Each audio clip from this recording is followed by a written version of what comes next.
Are you struggling to set up your ASP.NET application to authenticate users using Active Directory? You're not alone. Many developers face challenges when trying to connect to LDAP servers, especially when dealing with multiple directories. Today, we're going to tackle this issue head-on. I completely understand how frustrating it can be when your application doesn't authenticate users as expected. It can feel like you're hitting a brick wall, especially when you're trying to connect to different LDAP servers. But don't worry, we're here to help you navigate through this.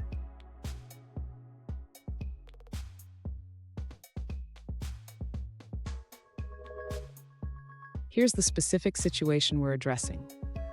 One user is trying to set up their local ASP.NET web application to use an LDAP connection string for user authentication. They have deployed IIS on their local workstation and are attempting to authenticate users against 4 different LDAP servers. Sound familiar? Let's dive into the details.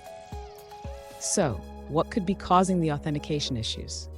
The user has successfully connected to one Active Directory server, but is facing problems with another, as well as with public LDAP servers.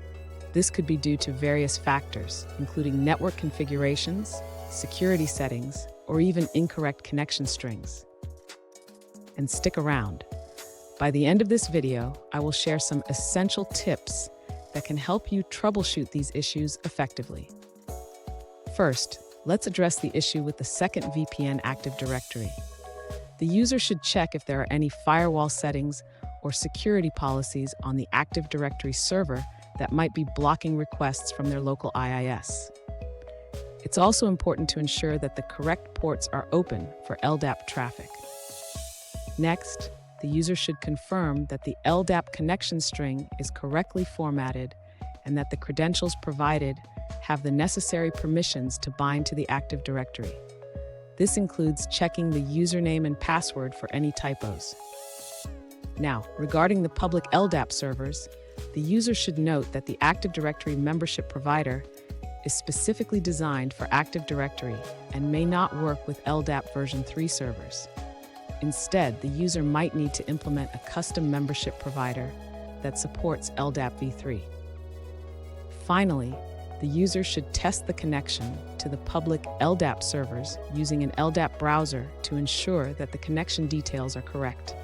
This will help identify if the issue lies within the application or the server configuration.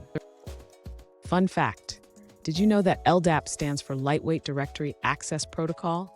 It's a protocol used to access and maintain distributed directory information services over an Internet Protocol network. Pretty cool, right? Now let's look at the answers provided by other users.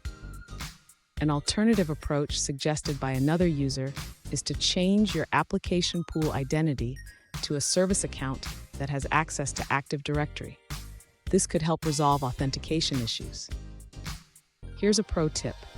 Always test your connection strings and authentication settings using an LDAP browser before implementing them in your application. This can save you a lot of headaches down the line. And there you have it. With these troubleshooting steps, you should be well on your way to successfully authenticating users in your ASP.NET application. If you found this video helpful, please subscribe for more tips and tricks.